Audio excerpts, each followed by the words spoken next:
你有没有过这种经历？你心里明明觉得不对劲儿，但却自己找各种理由来说服自己。比如说，你的合作伙伴的承诺总是模糊不清，你内心不安，却告诉自己，可能他就是这种沟通风格。当现实信息，比如说对方的行为有问题，与我们的期望发生冲突时，我们的大脑会启动防御机制，要么改变现实认知，要么就改变期望。而我们通常都会选择改变现实认知，它不是有问题，是我想多了。为什么呢？因为承认关系有问题，意味着我们要面对冲突，甚至是失去，这比自我欺骗要困难得多得多。今天咱们读《亲密谎言》第12章，我发现了一个颠覆性的观点：真正的信任根本不是信别人，而是在信自己。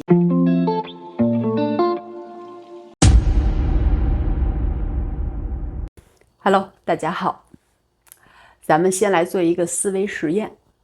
假如你最信任的朋友突然背叛了你，你会选择 A 从此不再相信任何人， B 继续像以前一样信任别人，还是 C 有第3种可能呢？今天咱们读《亲密谎言》第12章，我发现了一个颠覆性的观点：真正的信任根本不是信别人，而是在信自己。这听起来像一个哲学游戏，但它能解决一个很现实的问题：怎么从社交创伤里走出来，同时又不变成一个很冷漠的人。欢迎来到为你读书。今天这一章特别有意思，因为它挑战了我们对信任这个词的基本理解。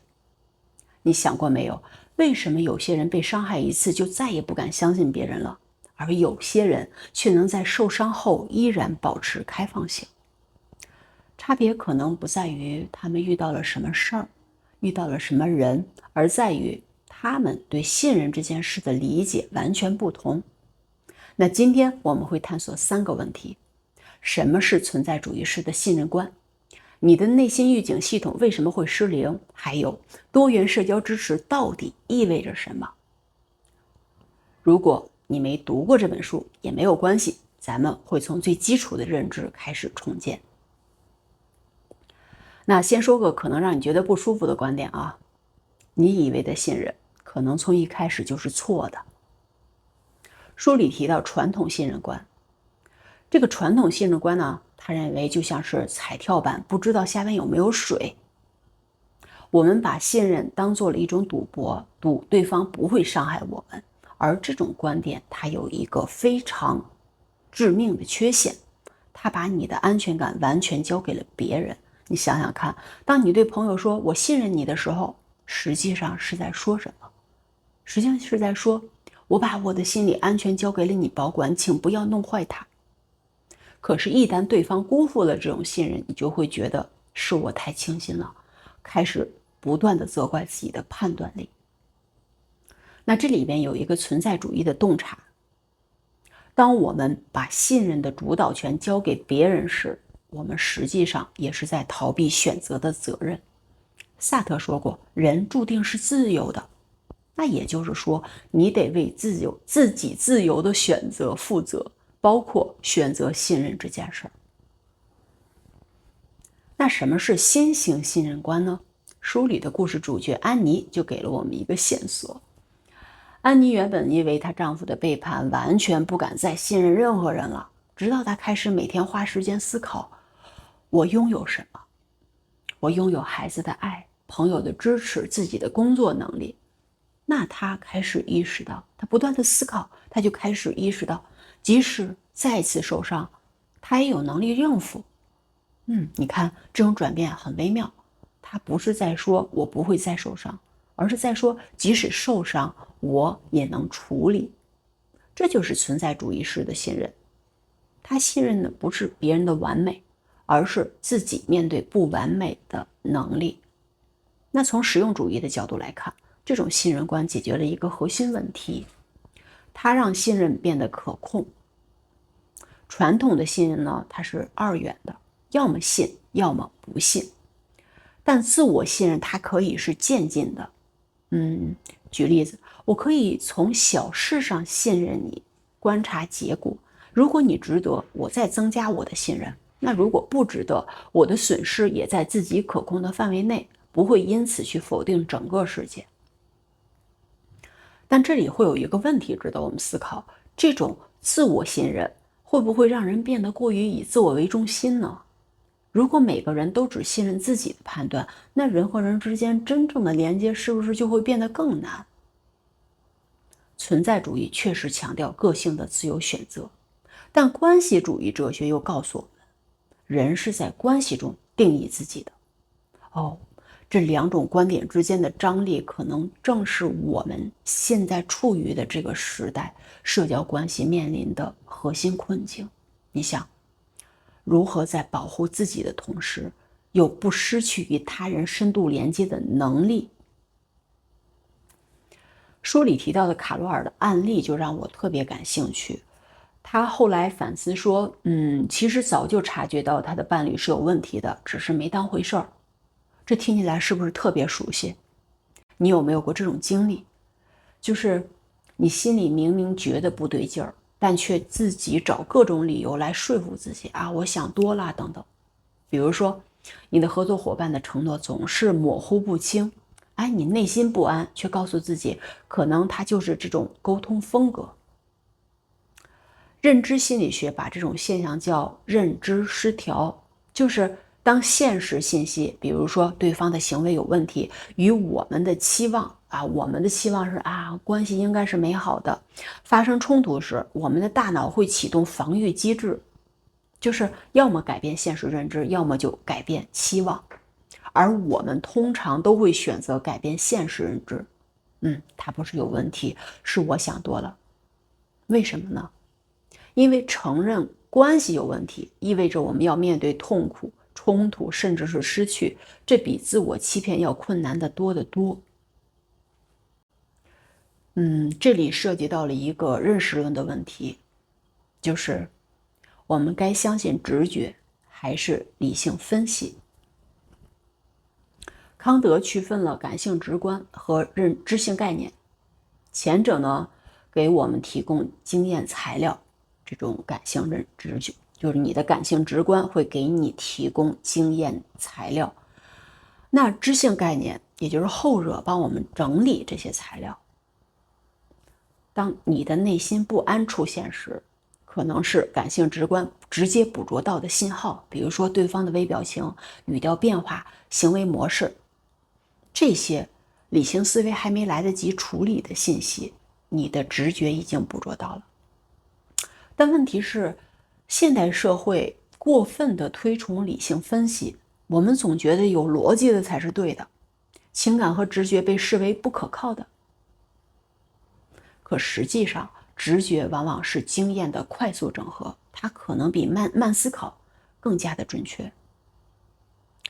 不过这里呢，又出现了一个新的困境，过度依赖直觉也可能出错，特别是对于有过创伤经验的人，他可能会把正常的社交信息误读为威胁。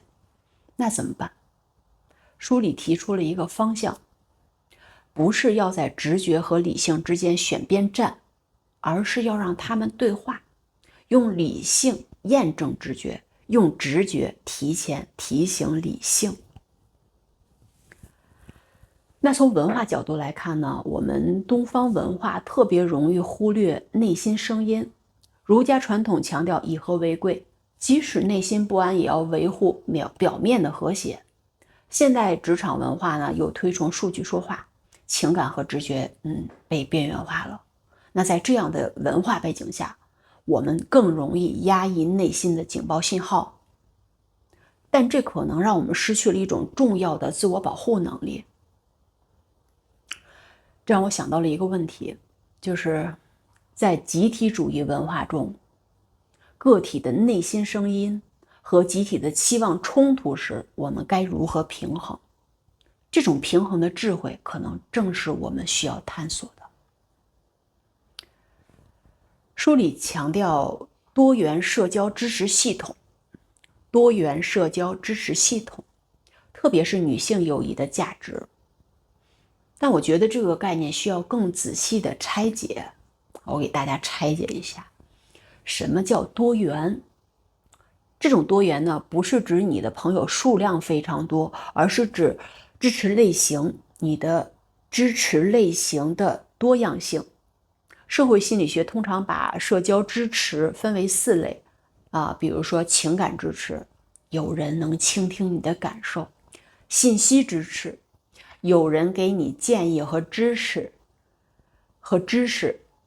工具支持，有人在实际行动上帮助你；还有评价支持，就是有人支持认可你的价值。那戴安的案例呢，很说明问题。他的婚姻出问题时，他跟女性朋友失联了，后来重新建立同性友谊，加入了读书俱乐部，获得了不只是情感的安慰，还有新的认知框架和社会连接。但这里有个值得思考的问题，就是为什么是同性友谊？因为人类学研究发现在许多文化中，同性群体往往承担着特殊的社会功能，因为他们提供了一种横向的支持，不同于家庭关系的纵向支撑。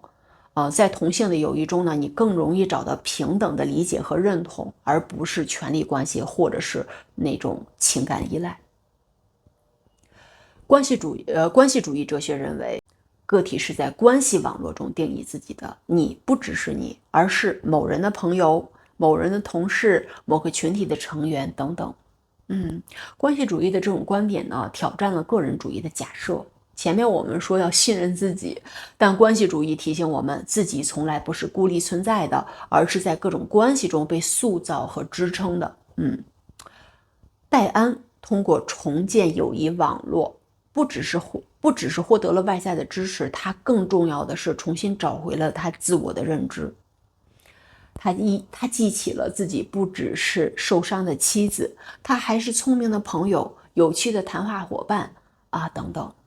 那从实用主义角度看，多元社会支持解决了一个分散的问题。因为如果你只依赖一种关系，比如说只有亲密伙伴，一旦这种关系出现问题的时候，你就会陷入了孤立。那你想，如果你有多种类型的关系，某一种关系的失败不会摧毁你的整个的支持体系。这不是在说要备胎化所有的关系而是要认识到人的需求是多维的，单一的关系很难满足所有的需求。但现代社会让多元社交支持变得越来越困难了。你想，都市化让我们失去了传统的社区，工作的流动性呢，又让长期的友谊变得很困难。社交媒体呢，也给了我们连接感的幻觉，却缺乏深度的情感支持。而当我们需要多元支持的时候，恰恰面临着时间少、工作、社会、家庭压力大的这种尴尬的境地。这让我想到了一个问题，在现代的社会结构下，我们是否需要重新定义社交支持？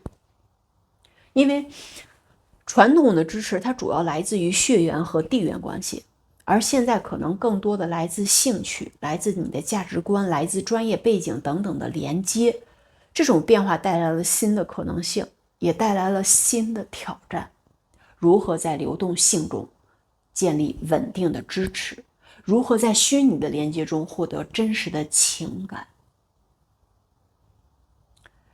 书中提出智慧之心这个概念，定义为理性和情感的微妙平衡。让我想起亚里士多德的实践智慧概念，不是抽象的知识，而是在具体情境中做出明智判断的能力。它既需要理性的分析，也需要情感的洞察。你想，但现代社会中往往把理性和情感给对立起来了，要么是跟着感觉走的情感主义，要么是数据说话的理性主义。智慧之心试图超越这种对立，它要平衡这种对立，能平衡这种对立就是智慧之心。从实践哲学的角度看呢，智慧之心解决的是如何在不确定性中做决策的问题。社交关系充满了不确定性呀，你永远不能完全的预测别人的行为。纯理性的分析可能会让你过度的谨慎，错失良好的关系。那纯的情感驱动又可能让你冲动行事，重复受伤。所以智慧之心，我们说的这个智慧之心的核心，它就是在于用情感提供信息，就是迅速的捕捉你的信号，各种信号，用理性去进行判断，就是用你的直觉去捕捉细节，用逻辑来验证你的直觉，这就是智慧之心。那这种平衡在实践中很难把握，当然我们说起来好像逻辑性非常强，也很 OK。那在实践中怎么去把握？什么时候该更多的信赖情感？那什么时候应该更多的信赖智慧？书中戴安爬山的这个隐喻就很有启发。面对巨石的困难，既不能情绪化的绕过去，也就是逃避，也不能机械性的硬撞，这是教条，而是要感受石头的纹理，找到合适的着力点。这种感受纹理的能力，可能就是智慧之心的核心，既有感受力，又有理性的判断力。那从文化角度看呢，东西方对这种平衡的理解可能不同。西方个人主义传统更强调理性分析和个体选择，对不对？那我们东方集体主义传统更重视情感的连接和关系的和谐。这个时候，智慧之心可能需要整合这两种传统，既要有西方的理性独立，也要有东方的情感智慧。但这里有一些问题值得我们继续思考，就是智慧之心是否有一个固定的状态，还是在不同的情境中有不同的表现？你像一个在职场中很有智慧的人，他在亲密关系中是否也会迷失？还有智慧之心是否存在文化和性别的差异？不同的社会角色、文化背景、人生经历是否会形成不同版本的智慧之心呢？等等等。今天我们探索了亲密谎言第12章中的3个核心洞察。首先呢，信任的本质可能不是信别人，而是信自己，信自己有面对不确定性的能力，这是一种存在主义式的选择。第二，我们的内心预警系统比我们想象的要更智慧，但也容易被文化认知等偏见干扰。学会与直觉对话，可能比纯理性分析更重要。第三，也就最后就是多元社交支持不只是情感安慰，更重要的是重新定义了自我的资源。在现代社会，我们可能需要重新思考什么是有效的社交连接。那这3个洞察最终指向了智慧之心。这个智慧之心，我们可以概括为它是一种在不确定性中前行的能力。但我更感兴趣的是，这些思考在你的生活中会激发什么？你对信任这个概念是否有了新的理解？你的内心预警系统是不是在正常的工作呢？还是被什么干扰了？你的社交支持网络是单一的还是多元的？评论区告诉我，我们下期见。